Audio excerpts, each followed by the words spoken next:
This is where that other one was. This is what it got replaced with. Just one of these. That's a light from Home Depot. Kept all the other lights though. They just got LED bulbs in them now because these are cool.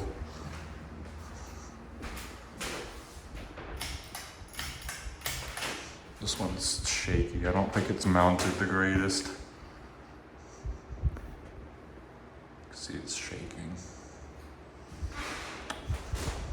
It's blowing decent air. I have no clue what this thing is. Sorry, the floor creaks. It's kind of an old house. I have no idea what this thing is. Still don't know what this thing is.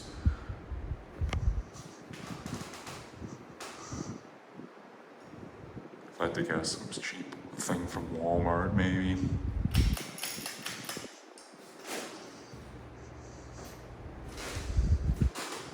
It blows good air though. Definitely good air mover. Just put LEDs in it. Because it had two old Sylvania safe valves. I kept those though. One was a 3000K, one was a 3500K.